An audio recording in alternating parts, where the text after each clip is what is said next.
So today we are going to talk about tools that can boost our productivity in React development environment. And although we are going to talk about a lot of tools on the React side, there will be a lot of tools which are kind of very common to any other technology also, like they will be common to Angular, Vue, or plain JavaScript as well. And so the focus is more on how our productivity as a developer or a designer is improved using this tool, and not so much about, let's say, application performance or creating a better app. It is not on that side, but it is more developer centric as to what are the techniques and tools you can use to improve our overall productivity. And a lot of these I use myself. A lot of these I don't use myself, but I have got a lot of feedback from the community. Like I did a little bit of polling in the community a few weeks back. And so based upon all the interactions that I have with other developers and other companies and all, so I have kind of curated a list over here.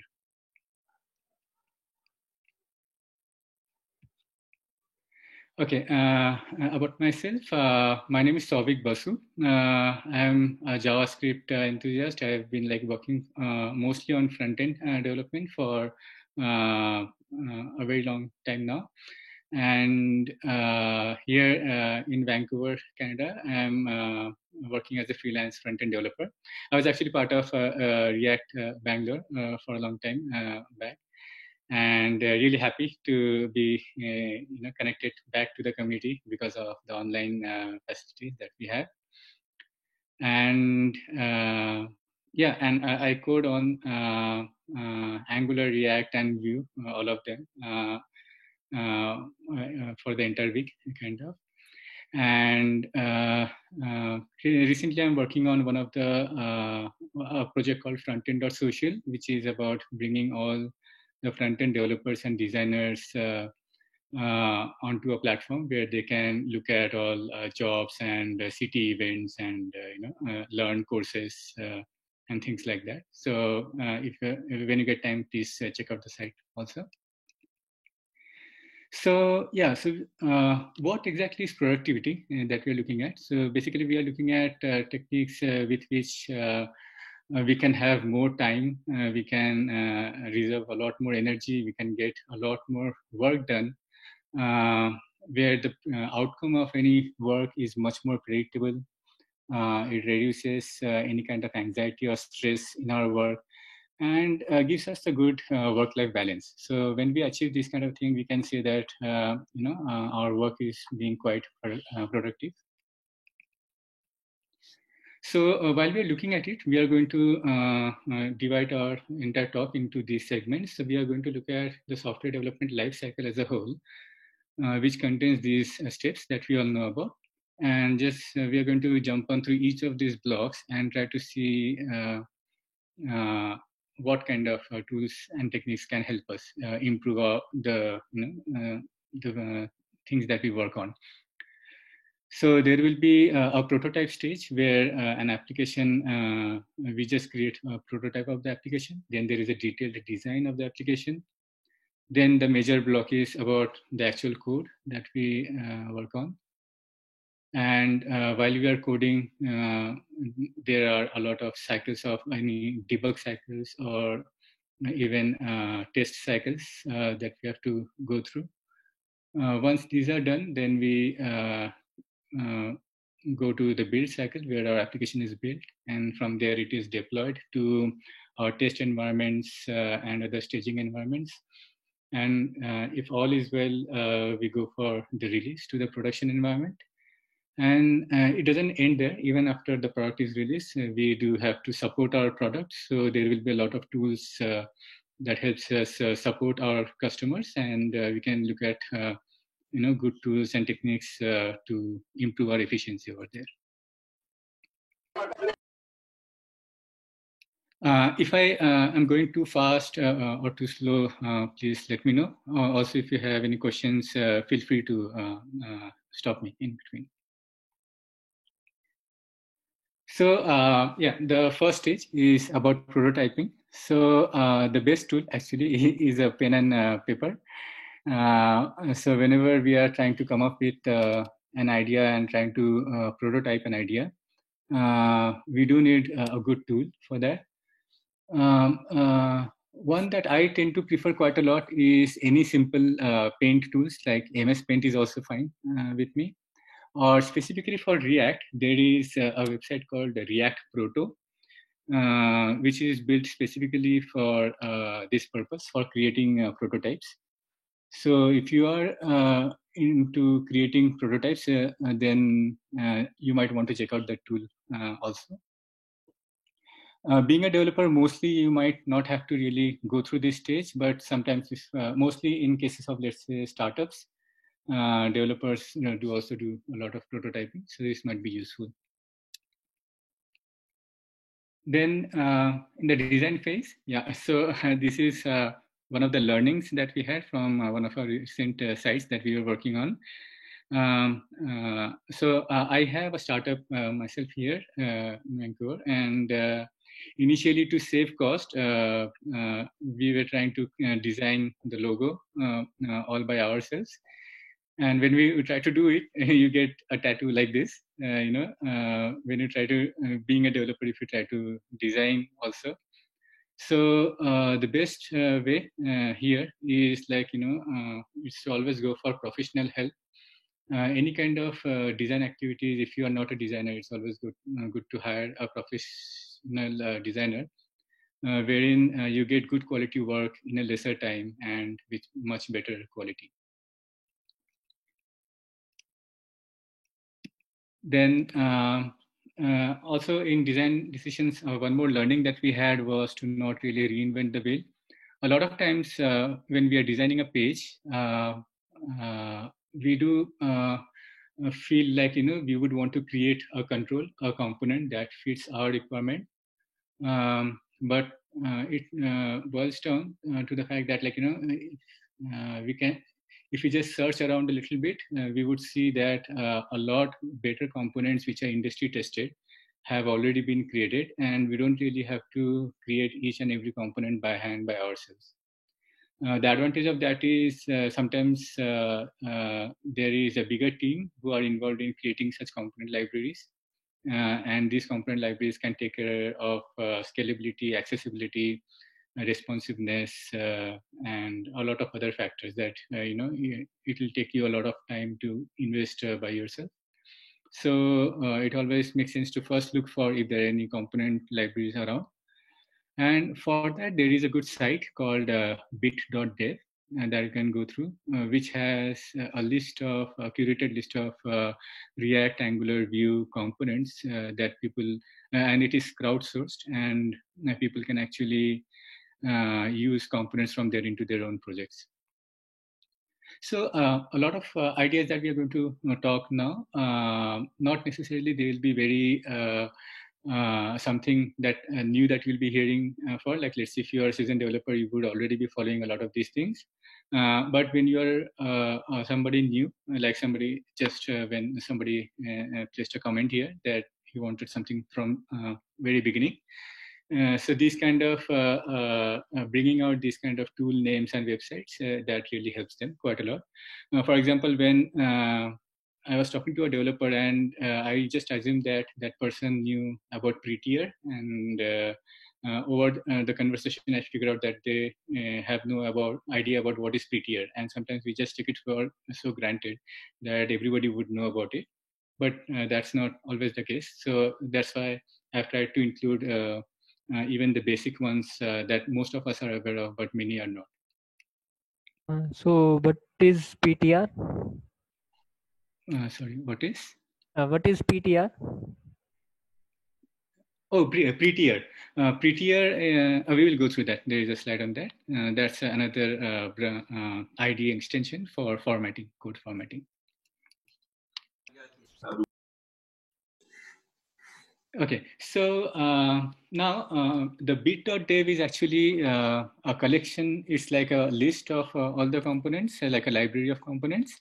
And if you're interested in specific component library, there is a big list over here. I'll not really go through each of these, but I'll be sharing my slides. So you can take this as a reference at a later point. Mostly out of this list, you can say that material UI is something which is used quite a lot. Native base is used quite a lot on the native side. It's by our own Bangalore-based guys, Geekians. And even semantic UI and all are used quite a lot. Then we move on to design tools. So again, when you are designing your site, we have a tendency to jump onto the coding part directly, but it's always good to take a step back and concentrate a little bit on the design first, because if your design is good, if it is well thought through and signed off, there will be lesser cycles in your development. So for that, there are a lot of options for design tools also. Sketch is by far the most popular, I guess. Whereas Framer, or specifically Framer X, which is the new version, is also becoming quite popular. Then there is Figma, which allows for collaborative design. Similarly, Adobe XD allows for collaborative design. When we say collaborative design, it's like multiple team members can design the same component at the same time using that tool, using an online tool. Zeppelin was something that I had used 2 years back, and it kind of helped us by having your HTML and CSS code within the design tool itself. So when the handoff is done by the designers to the developer, they also provide the actual CSS statements to be used, which is sometimes handy. So now the next stage is about coding. In coding, there were a few learnings for us again here. One learning was to stick to one ID as far as possible. We always have a tendency to jump from one to another. Like I used to earlier use WebStorm, which I used to like quite a lot. But when VS Code became popular, I jumped to VS Code. But that actually kind of reduced my productivity, because I was so much used to the keyboard mapping on WebStorm and all the features of WebStorm that I could not really be as productive on VS Code with those things. Like the refactoring options that I found in WebStorm for JavaScript was much better. But of course, now that I've switched to VS Code, I try to stick to it and try to adapt that. And so which ID is better? It's a personal choice. So all of them have different features. So you can always try and test out and see which one works best for you. Nowadays, a lot of design plus code IDs are coming up. One notable one there is the BuilderX, again from our Geekian guest, which allows you to have the design and code panels together side by side. So you can just drag and drop controls on the page and see how it looks like. And then it also auto-generates the React code for you. Similarly, there is React Studio. One thing good about React Studio is that it also shows you the same page, how it would render on different screen sizes. So it gives you a responsive view out of the box. Then there is React Tide, which is quite a fast IDE. And there is a new one coming up called Handoff, which a lot of Vue people are using, but it supports Vue as well as React. One more learning that we had was to start using TypeScript, which we did not do for a long time. If you're interested in using TypeScript, then the easiest way is to have -- TypeScript in your create React app command. It actually gives you a lot of type safety, which can save you debug time at a later point. Then also try to use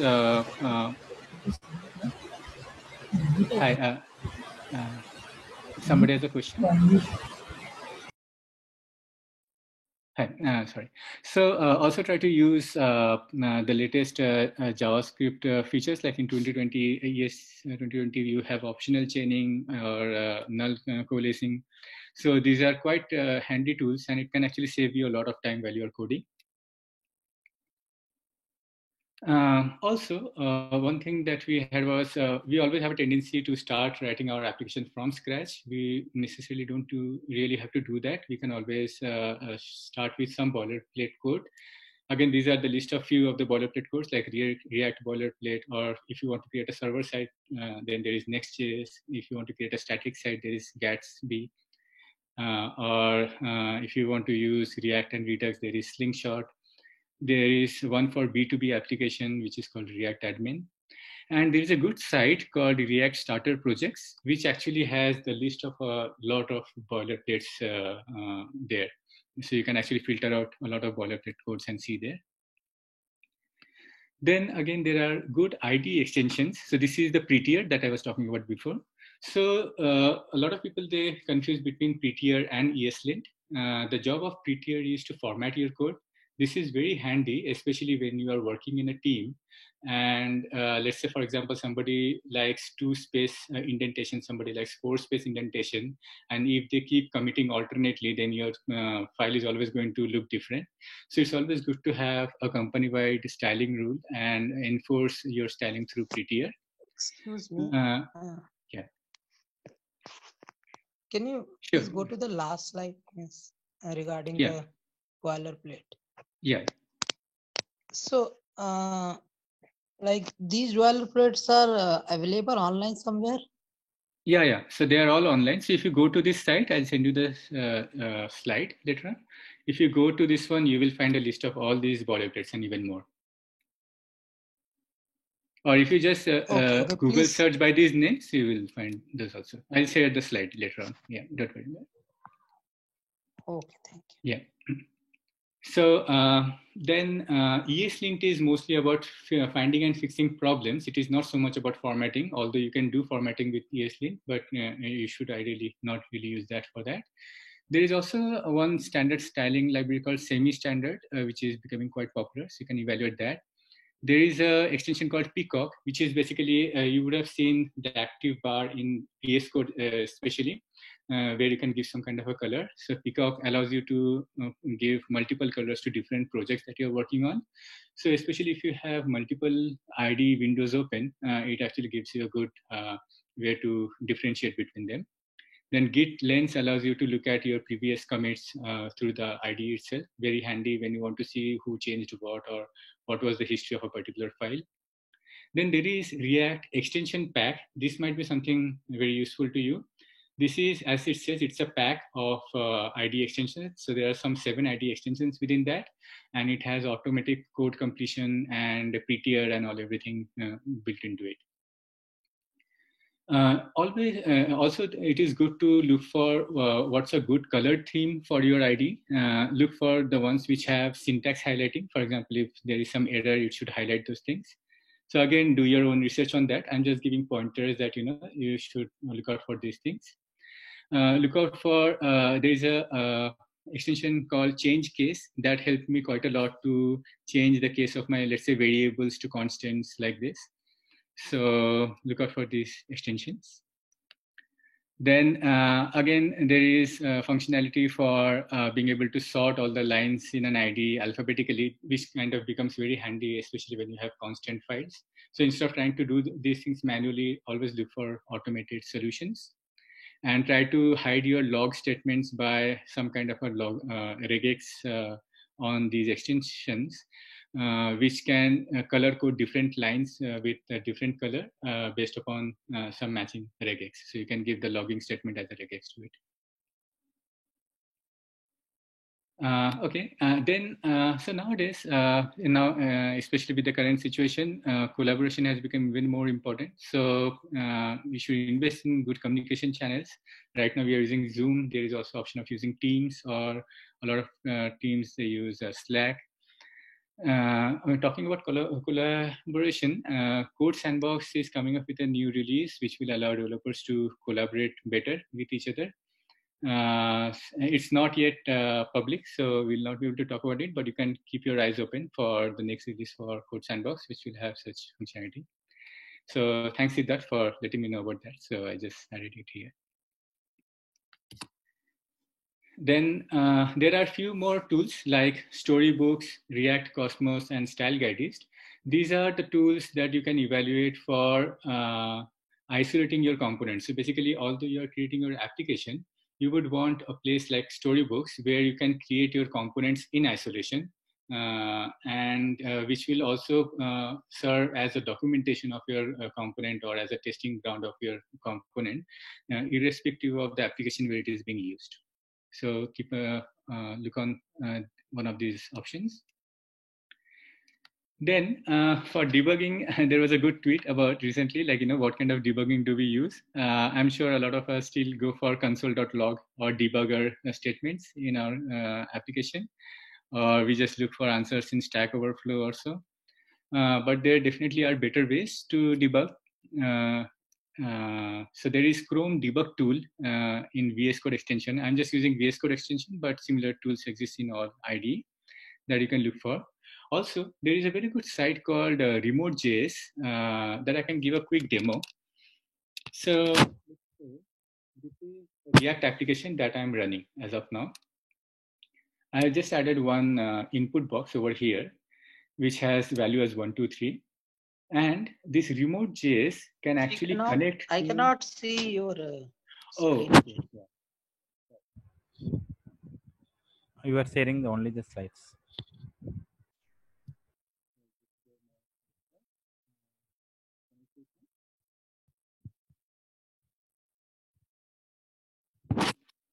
Can you see my browser window?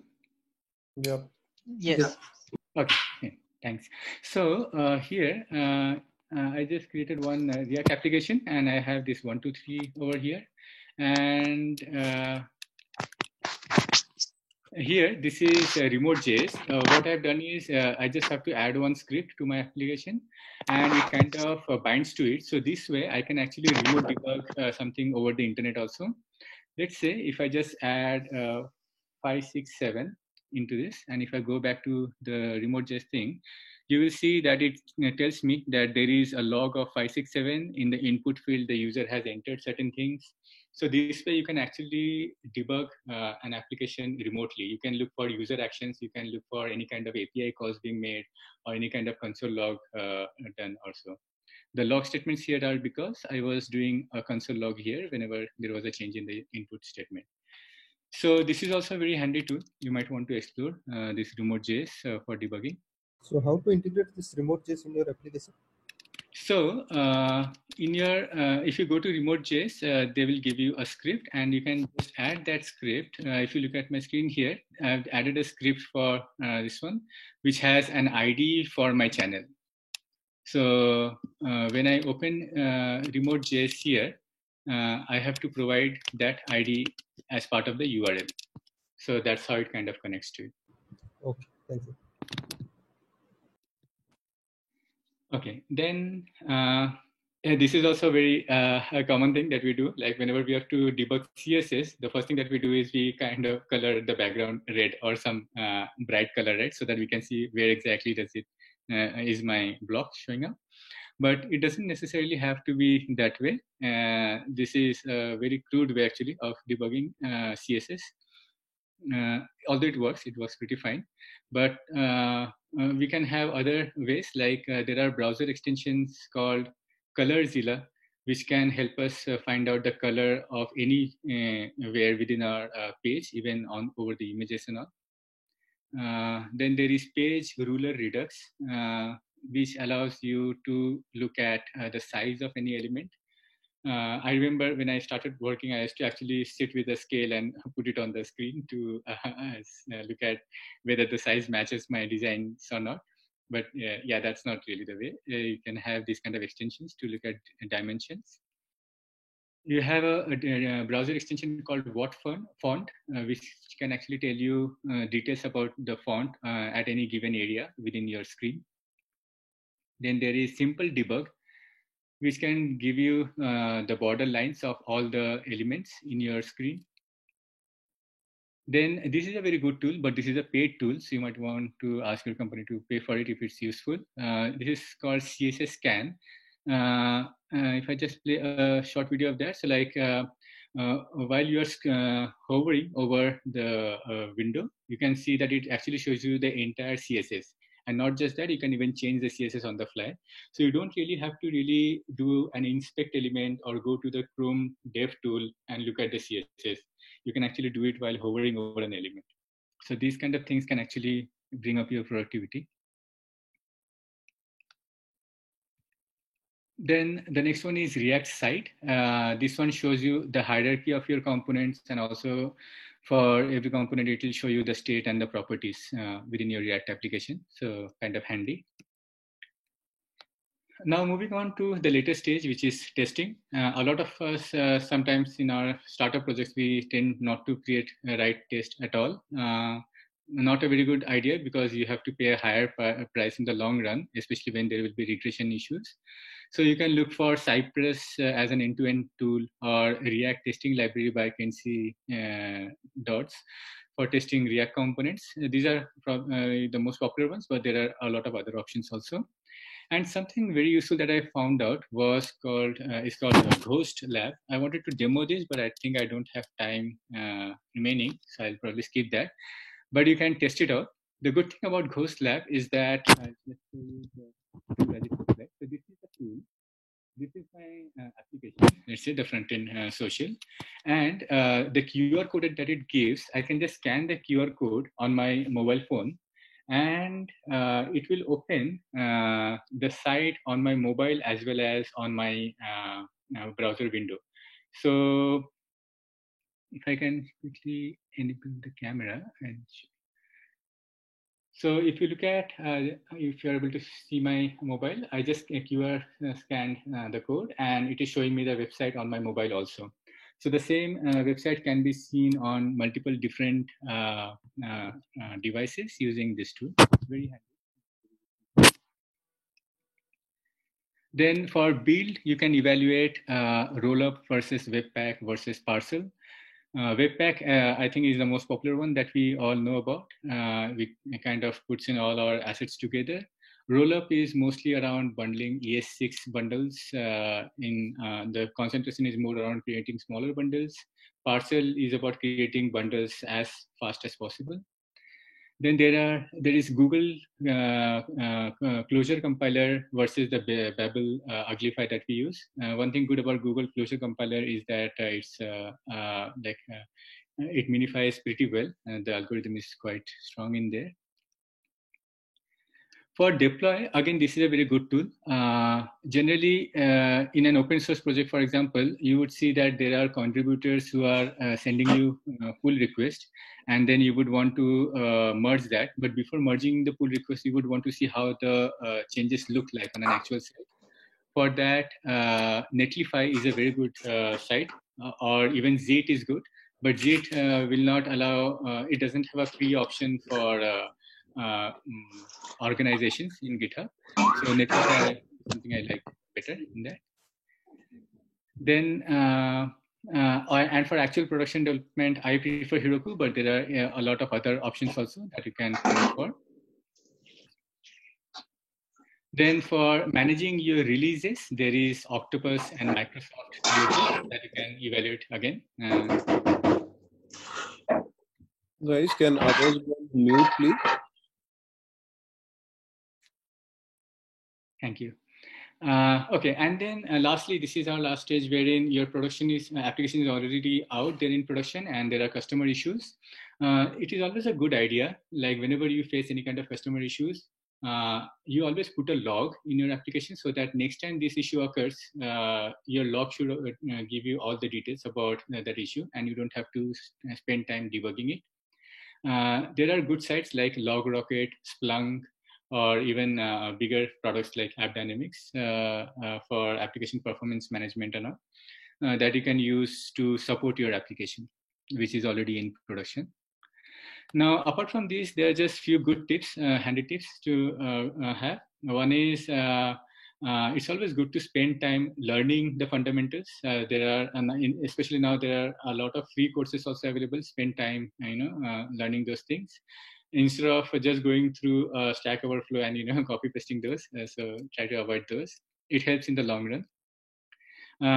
Also, one thing that helped me quite a lot was to learn to type. Like, let's say if you can type without looking at the keyboard, it has a big productivity boost over time. So spend some time to learn to type better. And also, these are all the software tools that we are using. Apart from that, just a side note that there are a lot of physical tools also that you can use to improve your productivity. For example, it's good to have a wide single screen rather than putting two screens one beside the other, because those bezels, they don't really go that well. This is recently something that I observed after we were all locked down and I got a wider screen. And then I saw that, okay, I could actually shift my eyes between the windows very quickly when it is a single screen.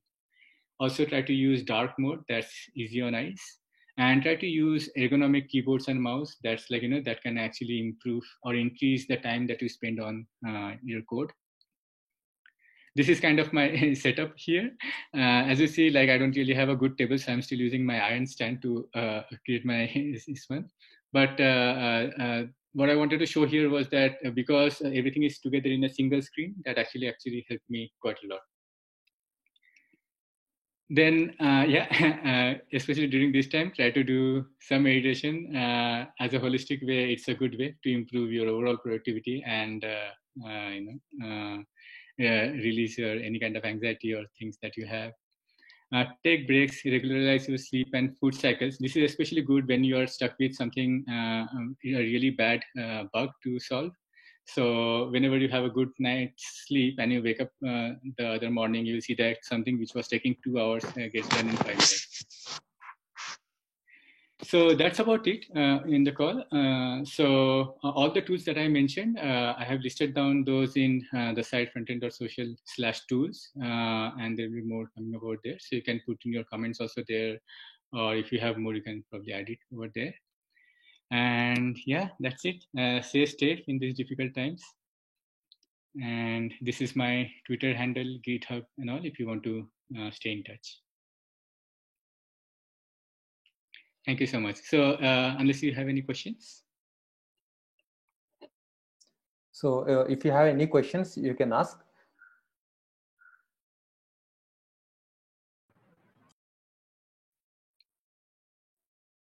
Hello, I have a doubt. So like you told like we can debug remotely as well our app.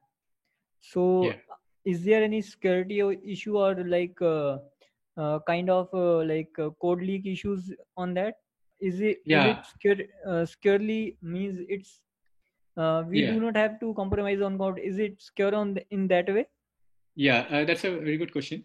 So generally anytime when you try to debug something remotely, there is an aspect of security in there.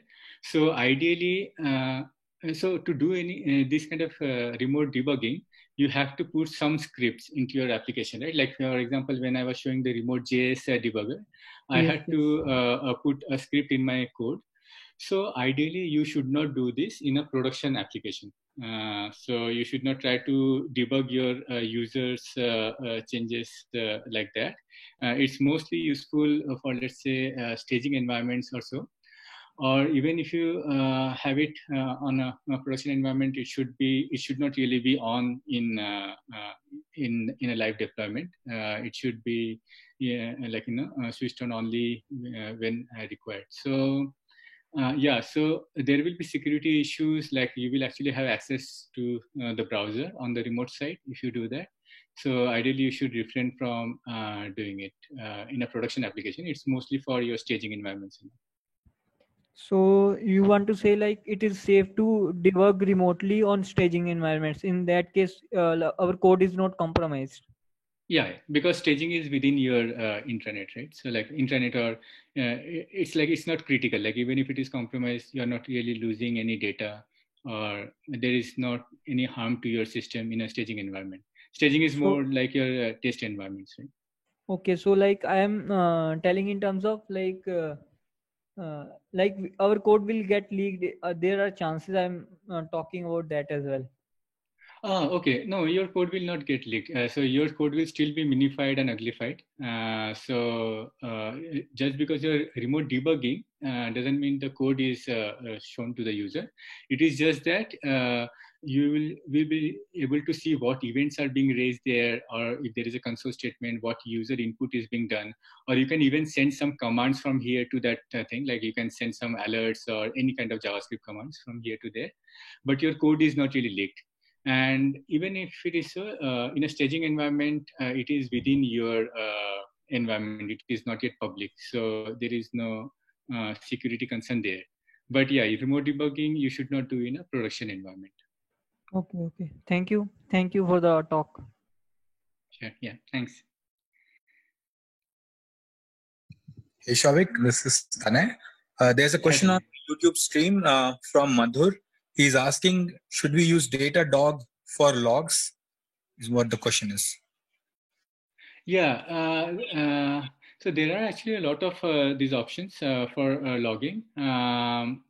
I haven't really tried it out myself, the Datadogs. I have heard about it. So I cannot really give an answer to how it compares with respect to, let's say, LogRocket or any other solution. But if it serves a purpose, then it's actually a good option. What I have seen people mostly use is Splunk, because that actually kind of gives a holistic view of the application, not just on the front end side, but even on the back end side and all. And it's much more scalable, and it can take data from a lot of different sources. So I'll probably, if I have to choose, I'll always go for Splunk, or even if I have to go for something which really spans system-wide, then I'll go for something like AppDynamics, which can scan across my system integrations. Awesome. Thank Hello. you. I have one question. So, sure. Yeah. So I just have to write. I have to start one new React project exactly, which is admin side. So I just wanted to seek some suggestion you can give, like choosing in terms of like boilerplates. That was my main concern. So like how should I start with the boilerplate, or where can I find which is suitable for me? Like I told you, the site will be admin, and what all best practices I can include in that, so that it is fruitful in long run. Yeah. So for React specifically, when we talk about, let's say if you're just getting started, the best place to start is the Create React app, which is actually a CLI tool built by Facebook, the same team who worked on React. So it's a tool, basically, it allows you to get started with a single line command, like the command that we showed before here. This npx create react app, and you just wrote the name of your application and it creates everything for you. Now, the only problem with this is that it's very minimalistic. Like you won't really have any kind of state management or any kind of router integrated into your application, but you will have a very basic boilerplate code running. Then it has some advanced options also, like you can have HTTP, HTTPS, TypeScript, and things like that. So I will say start with Create React app. Another good thing about this is that because most developers are already they already know about Create React app. So when you talk about this with somebody else, they will also understand, and you will also understand. Your communication becomes much more fluid with other developers. And once you go past Create React app, then you should jump onto one of these specific ones. Like let's say if you want to create a static site, then go for Gatsby. If server-side rendering is something that you're really looking for, then go for Next.js. This website that I showed you here, React Starter Projects, here you can actually give a lot of such criteria that you just mentioned, and it will show you the best boilerplate code for you.